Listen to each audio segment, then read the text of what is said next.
Yes, another video. Today, we will be covering data science and machine learning concepts to serve as preparation for recertification exams.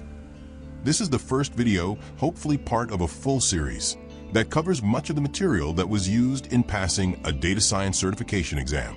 This time, it will be used to further hone conceptual understanding, paired with technical execution using Python to prepare for recertification. What is a data scientist? A data scientist can be seen as a combination of two professions directly below it: data engineer and data analyst. A data engineer is able to find and take raw data and clean it up for efficient processing. A data analyst is able to take clean and pre-processed data and make it sing its story. If you combine the skills of those two professions, you can act and perform as a data scientist. This means being able to find relevant data, sometimes using SQL to access a database, or sometimes simply downloading a partially organized CSV file. That is the first part of a data engineer's job. The next step can then be clumped with the first part of a data analyst job: cleaning and organizing the data for efficient processing. Once the data is cleaned and prepared, EDA, exploratory data analysis, is necessary. This involves cleaning up the data labels and organizing the data into a pandas data frame. Once set as a data frame, it can then be further cleaned and organized into the proper shape. The ideal shape is the one that the models and algorithms will be able to use most efficiently and is based on rows versus columns. The ideal shape of a data frame that is used by a data scientist should have the most concise amount of columns or features and the most amount of rows with relevant data. Rows containing much missing data should be discarded or imputed with the appropriate values. Depending on what you are trying to solve, 100 columns may be the best for one problem, while 6 columns for another problem. If the data is not concise and there are too many columns or features, it may lead to a more resource-intensive process that leads to lesser results. So what's the problem? The data scientist, when approaching the data, should already have an idea of the problem which he plans to solve. It usually entails a mental translation of the business department's desires into technical information to be processed as numbers. When it comes to machine learning, all issues are boiled down to two categories of problems: unsupervised learning versus supervised learning.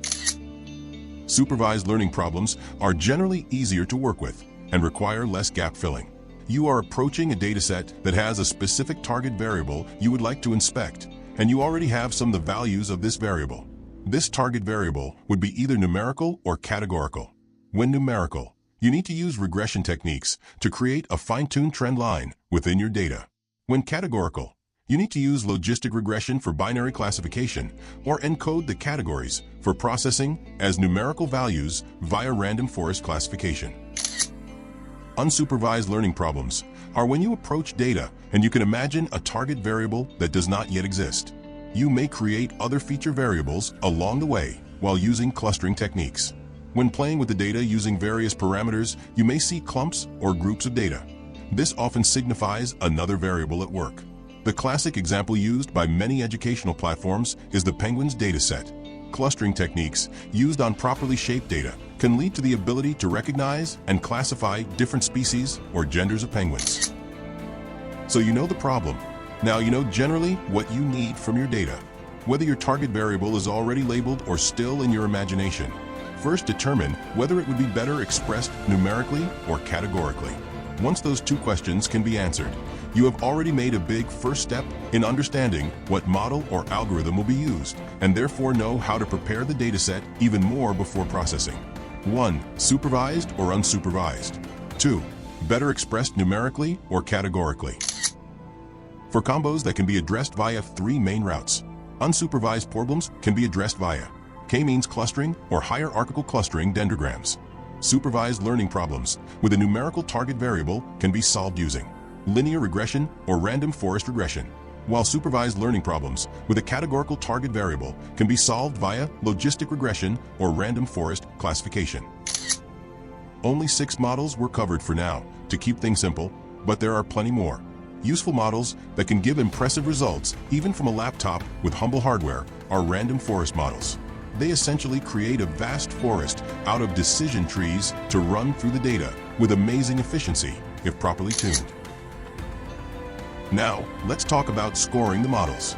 Regression metrics would often be R-squared or root mean squared error to show the variance of the trend line from the actual data. Classification metrics would entail more common foes, accuracy, precision, F1 score, etc. If the task entailed binary classification, ROCUZ scoring can be used. Now you have a score. Once you get your score of how well your model performed, you have completed the warm-up jog.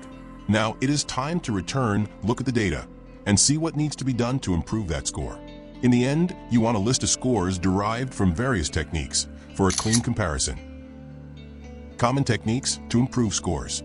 If you have too many columns or features, try dimensionality reduction with PCA. Getting rid of outliers can be a huge help, but check first what the reasoning may be behind it before deleting. Cross-validation techniques run the model with various hyperparameters to find the best settings for your algorithm. Once the data has been studied and transformed into the ideal shape with the proper amount of dimensions or features, it can be input into the best-scored model pipeline created. The model is considered best scored not because it gives you the answers you want, but because it most accurately translates the data into correct insights.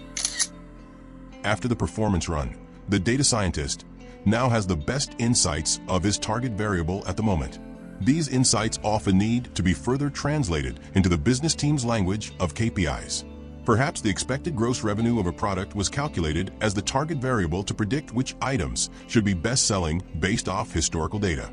The insights might also be more profound, offering a deeper understanding into the variables of a certain system and their inner choreography. If you can better understand and predict a system, that can be used to further understand related systems and how to best process them. In conclusion, the skills employed by a data scientist are not trivial.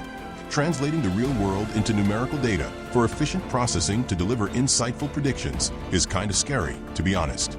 In 2017, there was a false scare about Amazon's ability to predict when a woman was pregnant even before she knew of it herself. In the future, this will be a real technique used by companies to deliver things you will want or need before you know you wanted or needed it. This may be good or bad, but it just shows that there are systems that know parts of you better than you. Thank you. I hope you enjoyed. Please feel free to leave a question or comment below.